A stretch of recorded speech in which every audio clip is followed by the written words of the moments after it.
اگر آپ کسی لانگ ڈرائیو پر جا رہے ہیں، راستے میں سناٹا ہے، کوئی دیکھنے والا نہیں ہے، اور اچانک آپ کی نظر ایک ایسی گاڑی پر پڑتی ہے جو کسی بڑی کمپنی کا کیش لے کر وہ جا رہی تھی، کوئی بینک کا پیسہ ٹرانسفر ہو رہا تھا، یا اے ٹی ایم مشین کے کچھ ایجنٹس ہوتے ہیں، وہ بینک کے گاڑیاں لے کے سیفٹی کے ساتھ جاتے ہیں، اور وہاں اس ڈرائیور کو اور اس کے جو ساتھ وہ بندہ ہوتا ہے اس پہ کوئی جانور اٹیک کر دیتا ہے یا گاڑی کا ایکسیڈنٹ ہو جاتا ہے اور وہ دونوں مر جاتے ہیں۔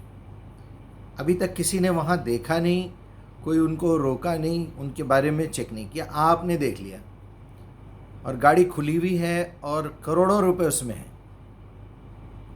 سچ سچ بتائیے آپ کا کیا عمل رہے گا؟ آپ یہ نہیں چاہیں گے کہ وہاں سے ایک آدھ بیگ نوٹوں کا لے لیں، اپنی گاڑی میں جتنے نوٹ آ سکتے آئیں اور وہ چھپتے چھپاتے وہاں سے نکل جائیں؟ اس کی اطلاع کرنا، اس کی خبر دینا، ان لوگوں کی جو ہے وہاں سے لاشیں ہٹانا، اس پیسے کی حفاظت کرنا، یہ کوئی سوچے گا اس زمانے میں؟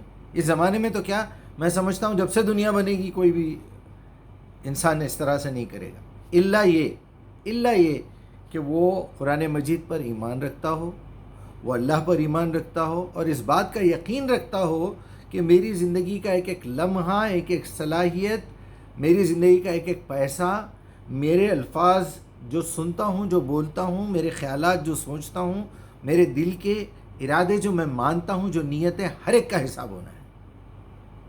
اس آدمی کے علاوہ دنیا کا کوئی آدمی بھی اس جگہ پہ اپنے آپ کو کنٹرول نہیں کر سکے گا۔ ایک بینک میں آگ لگ گئی اور اس کے مین ڈورز پورے جل رہے ہیں، پیچھے سے لوگ بھاگ رہے ہیں، سٹاف سب بھاگ چکا ہے۔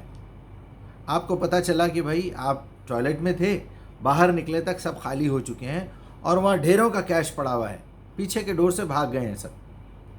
آپ یہ نہیں کریں گے، جس کے جو ہاتھ میں آیا لے کے جاتا ہے۔ وہاں لوگ مارا ماری کر لیتے ہیں۔ یورپ میں نے دیکھا ہے کہ جیسے ہی کووڈ کا اعلان ہوا، سپر مارکیٹس کے اندر، بڑے بڑے مارکیٹس کے اندر لوگوں نے لوٹم لاٹ مچا دی، جس کے ہاتھ میں جو آیا لے کے بھاگ رہا ہے۔ یہ انسانیت نہیں ہے، یہ حیوانیت ہے۔ اسی طرح ایک ٹیسٹ اور بھی ہے، آپ مرد ہو یا عورت، آپ کی جنس کا، آپ کی سیکس کا ایک ٹیسٹ ہوتا ہے۔ اگر آپ کو صرف یہ اندازہ ہو جائے یہاں مجھے دیکھنے والا کوئی نہیں ہے، یہاں مجھے پوچھنے والا کوئی نہیں ہے، یہاں پر پورے فل چانسز ہیں، یہاں میں کچھ بھی کروں مجھے کوئی پکڑنے والا نہیں ہے، تو ایسے کتنے لوگ ہوں گے جو وہاں پر بدکاری سے محفوظ رہیں گے؟ بتائیے آپ۔ بڑے سے بڑے خطبہ دینے والے امام صاحب، بہت بڑے مولانا، بہت بڑے جامعہ کے بہت بڑے معلم اور وہاں کے مدرس، بہت بڑے مفتی کی شلوار اتر جائے گی جناب۔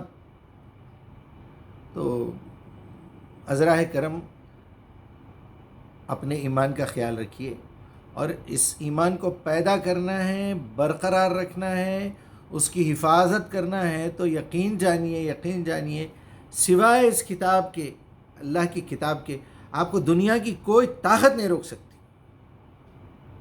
اور یہ کتاب بھی صرف حافظ بن جانے سے، عالم بن جانے سے، مفسر مترجم بن جانے سے، بہت بڑے لیکچرر، بہت بڑے اسکالر بن جانے سے کچھ نہیں ہوگا۔ اس پہ ایمان رکھنا پڑے گا، اور ایمان پیدا ہوتا ہے صرف اور صرف اور صرف دعوت قرآن سے۔